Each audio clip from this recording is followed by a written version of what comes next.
So, good morning or good night, depending on where you are in the world, and welcome to another album review of The Shield Dude on a Couch. I'm your host, Hector, and today we're gonna talk about a very highly anticipated record by the band Whitechapel, and it's called Hymns of Dissonance. So, Whitechapel, they've been around since the late 2000s, and they helped revolutionize that deathcore sounds with other bands like Suicide Silence. But I remember like Whitechapel. There's some of their earliest albums that had different musicians in it. I think one had Chino Moreno from Deftones, and I thought they were good. And Phil Boseman,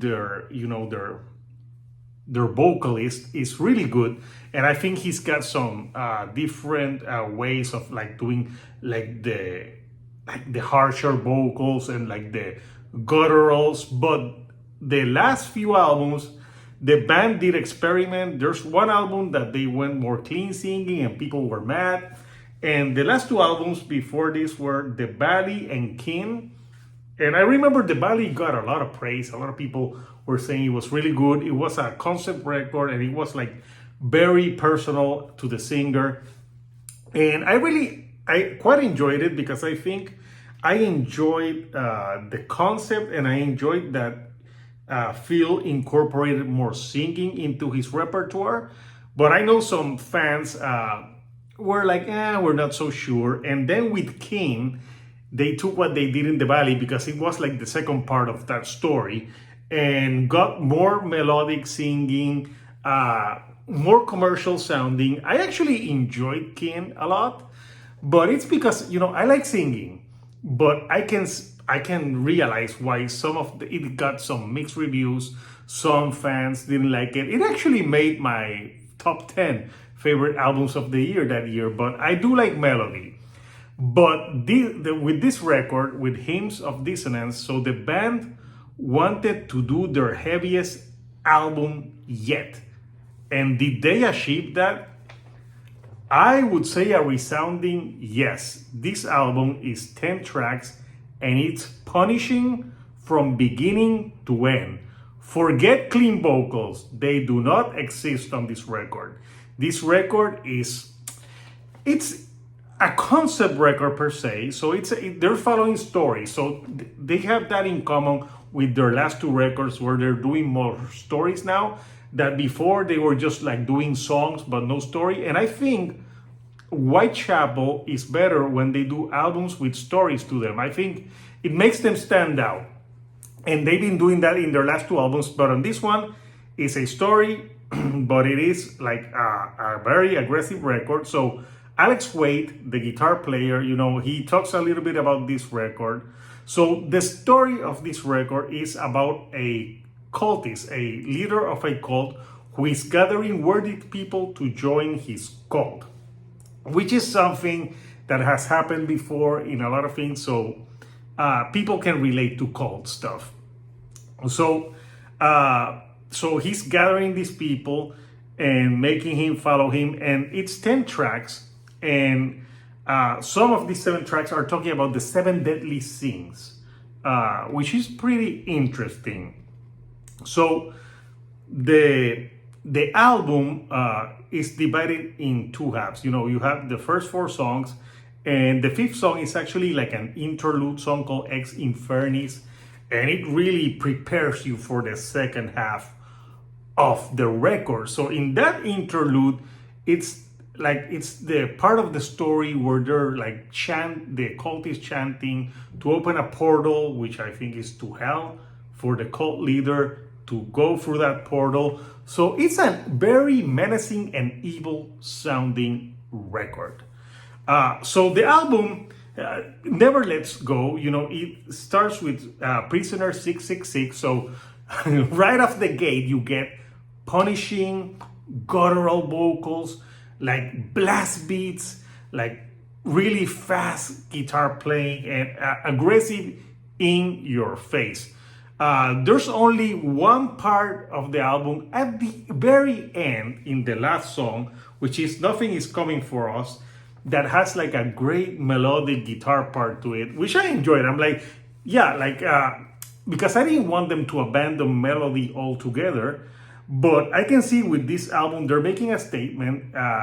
They're saying if you thought we were going to stay soft, no, we are coming harder than ever. So, and they do that on this record. If that's what they were trying to achieve, they achieved it, hands down. So, there's part on the record because he's followed this story.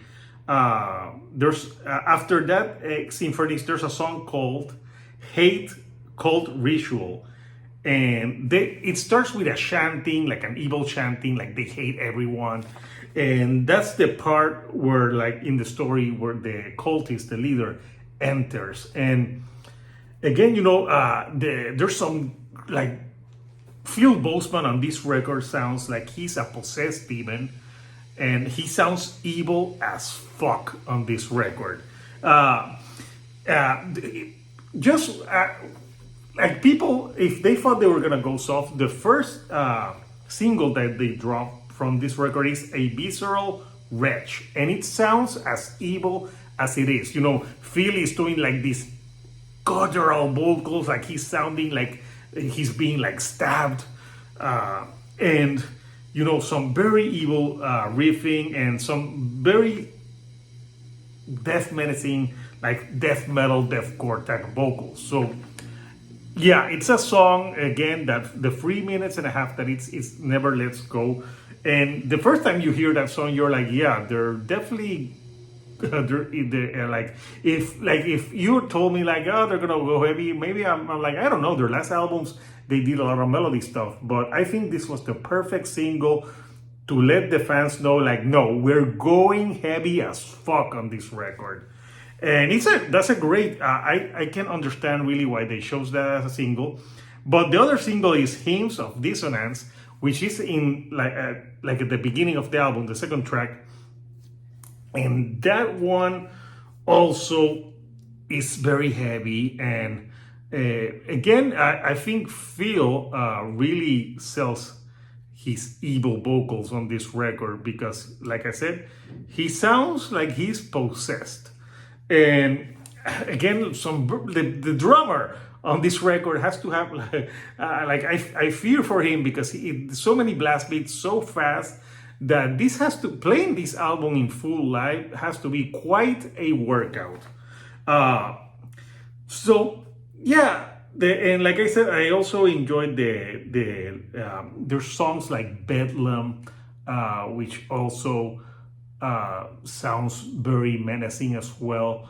And there's no soft tracks on this record, only the melody. Nothing is coming for us. And this is also a very bleak record because basically everyone that is in the cult at the end, like no one's coming for you, you're doomed. So it doesn't have a happy ending. So this is the type of record that really it's a mission statement, I think, for Whitechapel, to let everyone know that yes, we can still be as heavy as we want.